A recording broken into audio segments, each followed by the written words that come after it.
Então, retomando aqui para explicar a ideia de Adão e Eva, que estava na presença de Deus, e quando Deus diz para eles, de todas as árvores do jardim vocês podem comer livremente, mas da ciência do bem e do mal, essa vocês não vão comer, porque o dia que dela comer, vocês certamente vão morrer. Passado o tempo, ali estava o diabo. Então, ali ludibriando, engodando, engorda, e vai e joga isca, e consegue atrair a atenção da mulher, e faz com que a mulher coma, desobedeça a Deus. O veneno não estava no fruto. Irmãos, o pecado não está no fruto. Onde que está o pecado? O pecado está na desobediência à palavra de Deus. Então, quando a mulher desobedece aquela palavra de Deus, e ela come, ainda leva para o seu esposo e dá para ele, que come também, que erra duas vezes. Primeiro, porque deveria estar vigiando a sua família e não o faz. E quando ela traz, deveria rejeitar, não rejeita, participa, ou seja, está dando ouvido para o diabo. E o salário do pecado é o quê? Morte. E o que é esta primeira morte? É a separação do homem de Deus. Então o homem não pôde mais ficar ali no jardim. E ele é lançado fora. Ele é jogado nas trevas. Então ser lançado fora do jardim é estar fora da presença de Deus. E fora da presença de Deus não tem luz. Fora da presença de Deus é uma prisão espiritual, uma prisão em trevas, onde o diabo e os seus anjos estão, conforme Judas nos diz, que o diabo, ele foi trancafiado, em trevas, não pode participar da luz. E a partir daí, então, todos os homens que são gerados a partir deste momento, quando Adão e Eva realmente se conhecem, ou seja, geram filhos e filhas, todos agora nascem fora da presença de Deus, não nascem no jardim, nascem onde? Fora do jardim, nascem ali em trevas. E é o que Paulo escreve a carta aos Efésios, que antes nós andávamos segundo o desejo do nosso coração, segundo o curso deste mundo, dominado pelo príncipe deste mundo, o príncipe das trevas, isto é estar em prisão. Mas o que está em prisão aí não é só o espírito aqui é tomado como todo, é o ser humano, é o homem distanciado de Deus. E então esse espírito em prisão, aqueles que estavam dominados pelo pecado, porque esta prisão onde o homem se encontra, quem é que domina? Ali o diabo toma ocasião pelo pecado e escraviza o homem. Então, nós temos as primeiras histórias de homicídio, de inveja, tudo de traição, e isso começa a se alastrar no meio da raça humana, e o homem não pergunta mais por Deus, porque está em prisão.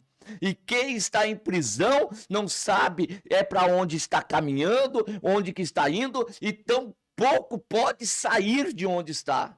Quem está aprisionado não tem poder para sair, precisa de um resgate, precisa de ser pago de repente o preço do resgate, e isto Jesus fez, pagou o preço do resgate de cada um de nós, para nos tirar do poder das trevas e nos trazer para a sua maravilhosa luz. Então nós que estávamos antes aprisionados, nós fomos libertos, e naquela ocasião, estas pessoas que Pedro usa, espírito em prisão, na realidade são pessoas dominadas pelo pecado, que embora gostariam de ter uma vida melhor, mas não conseguem porque estão escravizados. Mas foi-lhes dado a oportunidade da pregação.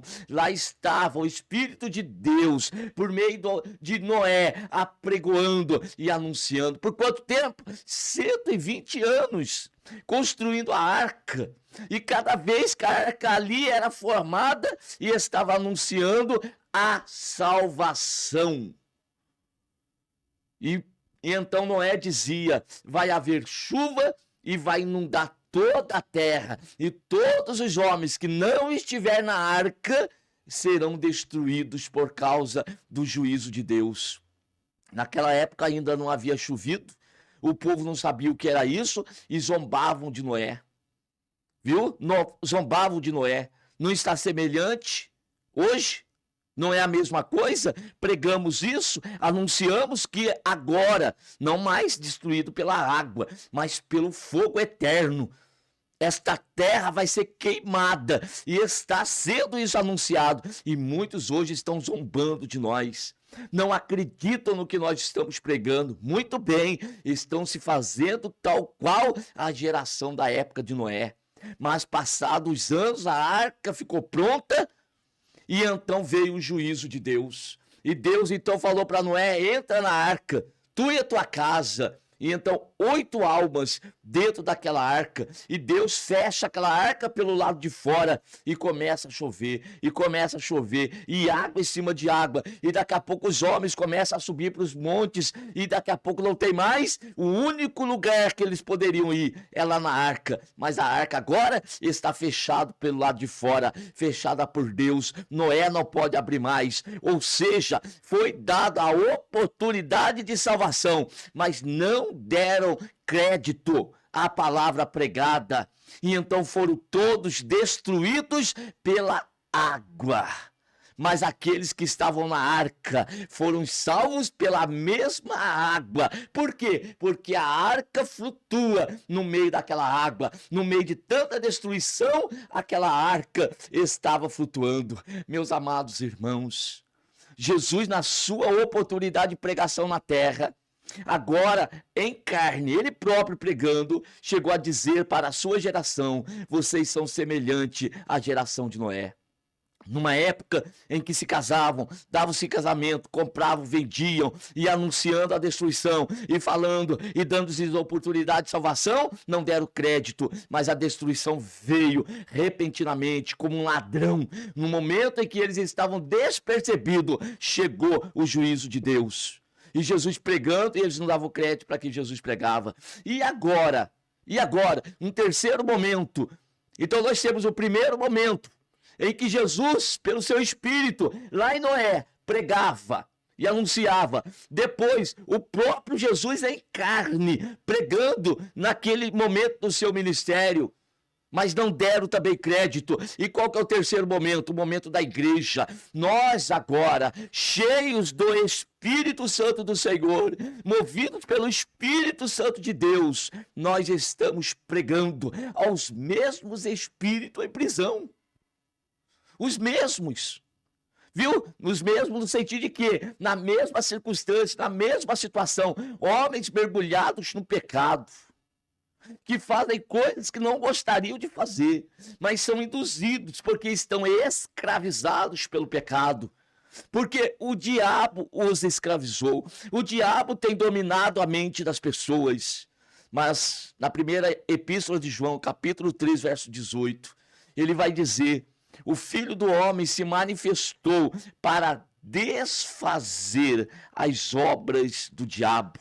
E então, irmãos, vamos prestar atenção nisto que João aqui, ele está escrevendo nesse verso de número 18, tá? Então, preste bem atenção nessa carta de João, que ele se manifestou para desfazer as obras do diabo. Jesus, o Senhor Deus, ele veio para esta missão.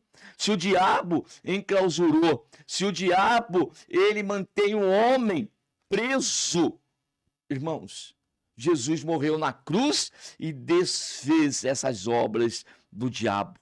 Exatamente isso, ó, capítulo 3, verso 8, não 18, como eu disse. Primeira epístola de João, capítulo 3, verso 8.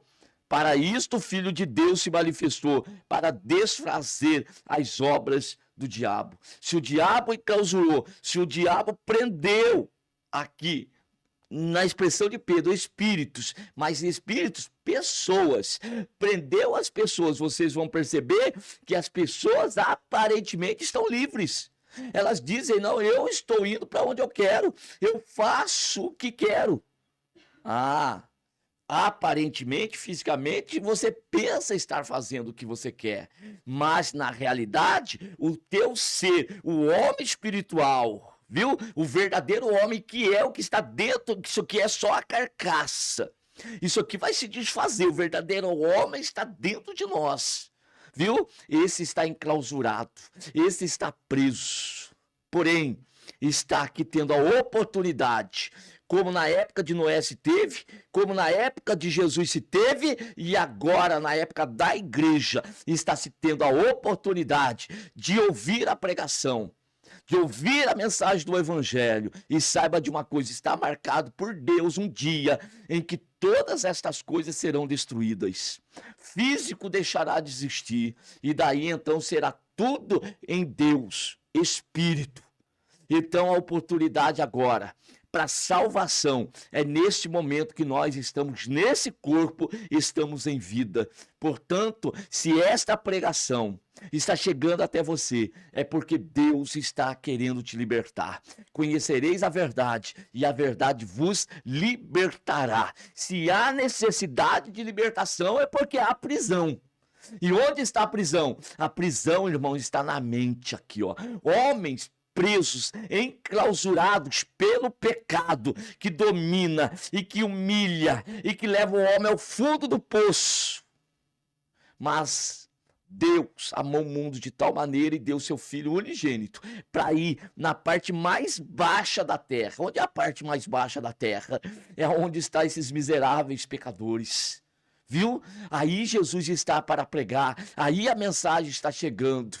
E Jesus vai resgatar, e Jesus vai tirar do lamaçal de pecado, conforme diz o salmista, do lago horrível, do charco de lodo, do pecado. Jesus está resgatando, Jesus está tirando. Nós estamos ouvindo o testemunho de pessoas que tinham a vida desgraçada, sem nenhuma expectativa, estava aprisionada pelo diabo, mas Jesus se manifestou para quebrar essas correntes malignas, para libertar o cativo do cativeiro. Você pode ser alvo dessa libertação nessa oportunidade.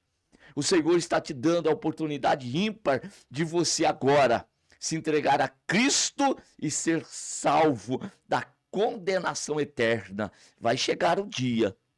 Jesus vai manifestar nas nuvens dos céus, e quando ele se manifestar, a porta da arca se fechará, não haverá mais oportunidade. E tal como na época de Noé, vai ter um grupo de pessoas aí desesperado, o que os crentes estavam pregando era verdade, não haverá mais tempo. Não terá mais tempo. E não vai ficar ninguém aqui na terra com uma segunda oportunidade, não.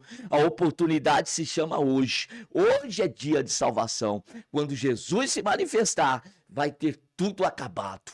E ele vai separar para a direita e para a esquerda. Quem for da direita vai com ele. E quem for da esquerda vai para o lago de fogo e enxofre, reservado para o diabo e os seus anjos. De que lado nós vamos querer estar? Então, aqui a mensagem está sendo anunciada e está sendo pregada. Entenda o versículo 20 da carta do apóstolo Pedro. Que Deus continue te abençoando em nome de Jesus. Amém.